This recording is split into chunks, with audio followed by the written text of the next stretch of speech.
To our chapter president, Nelson Barcones, to our national president, Dr. Zirio Ortiz Luis Jr., to our honorable vice mayor, Mike Ramo, other dignitaries in the presidential table, delegates for this powwow from exporters, other stakeholders, and of course my friends and colleagues in Opascol.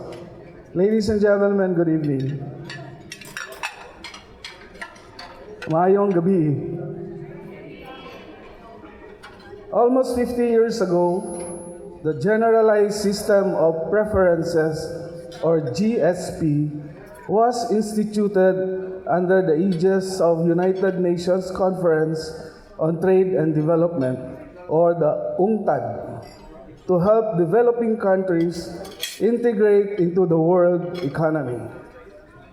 One of the developed countries which continuously grant GSP among developing countries, such as our country, the Philippines, is the European Union. European Union's generalized scheme of preference removes import duties from products coming into the EU market from vulnerable developing countries. This helps developing countries to alleviate poverty and create jobs based on international values and principles, including labor and human rights.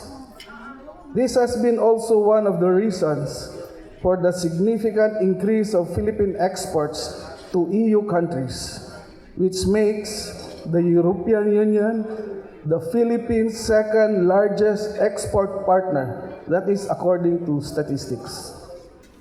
At present, products exported to EU countries are certified to be originating in the Philippines, as we all know, using our certificate of origin, which is issued by our office, the Bureau of Customs. However, reform of the GSP rules of origin in 2010 has led to the introduction of Registered Exporters System, or REX. The REX system aims to progressively and completely replace the current system of origin certification, which is through certificates of origin issued by government authorities, into self-certification of exporters. Again, from certificate of origin issued by the Bureau of Customs to self-certification by the exporters. This is the REX system. REX is a system, again, of self-certification, wherein exporters declare themselves the origin of their goods through statements of origin. REX was applied, as mentioned by good friend Sir Fred, since January of 2017. In the Philippines, we are bound to implement the REX system not later than January of 2020. REX, however, still follows the existing rules of origin laid down in the Commission Delegated Regulation 2015/2446 and Commission Implementing Regulation of 2015/2447 of the Union Customs Code.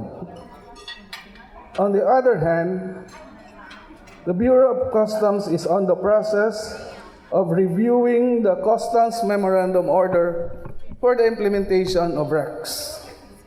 But in order to prepare our stakeholders for its forthcoming implementation, a memorandum was issued on July 5, 2019, this year, which initially introduces REX and the procedure for application. REX simplifies export formalities by allowing the registered exporter to certify the preferential origin himself by including a specific declaration or so-called statement on origin on the invoice or another commercial document identifying the exported products. Thus, the registered exporter does no longer have to go to the Bureau of Customs to ask for a certificate of origin. The exporter has only to certify that the product is originating from him. The advantages of this newly introduced program and way of origin certification, which is through self-certification, is that it reduces transaction time and of course it reduces your cost. And it speeds up export procedures and formalities. In line with the Ease of Doing Business and Efficient Government Service Delivery Act of 2018. This will significantly increase the rate of utilization of GSP as a result. Any exporter, manufacturer, or trader of originating goods established in the Philippines is entitled to apply to become registered exporter with the Bureau of Customs, provided that he holds at any time appropriate evidence of the origin of the products he intends to export. The application to become registered exporter is one-off formality, unlike with the traditional system wherein certificates of origin should be approved by the government issuing authority for every export. Now, the exporter is provided with necessary information for being registered, such as an exporter's nature of business, contact information, indicative description of goods, and its corresponding tariff headings, undertakings, and of course, the consent of the exporter to the publication of his data on the public website. The Bureau of Customs shall act on the exporter's application and register the exporter, of course, if the application form submitted is complete, and if all the information provided in the application is, of course, it is all correct. Accordingly, approved application of exporter shall be assigned a registration number, or we call it REX number. The Bureau of Customs shall notify the exporter once the registration is completed, including the date when the registration is effectively performed by the BOC and the date from which the registration is valid. Once the REX number is assigned to the exporter can use it for all his exports to avail preferential tariff treatment for its exports to European Union countries. Further, the same with the current system of GSP for the purpose of verification carried out by the customs authorities of importing country.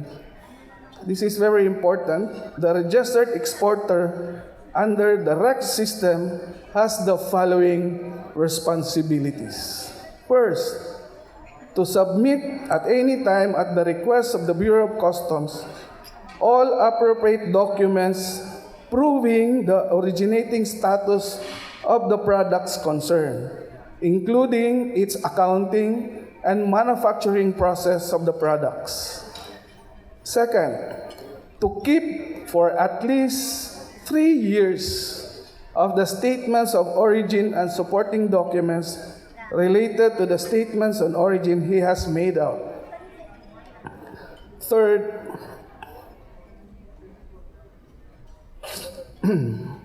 assume the entire responsibility of the use of his registration number. And fourth, inform the Bureau of Customs about any alterations affecting his registered data. With this, I hope that our exporters will be able to keep up with this new program under the EU GSP and be able to submit their applications this year. Remember, we have not later than January of 2020 to implement this REC system. And for further information, you can visit our export coordinating division located at second floor ES building that's in Manila. And of course, you can email ecd@customs.gov.ph. Again, ecd, Echo Charlie Delta, @customs.gov.ph. Just like to convey the gratitude of DEPCOM Attorney Edward James Diboco for the invitation. And on a personal note, I'd like to congratulate your chapter president.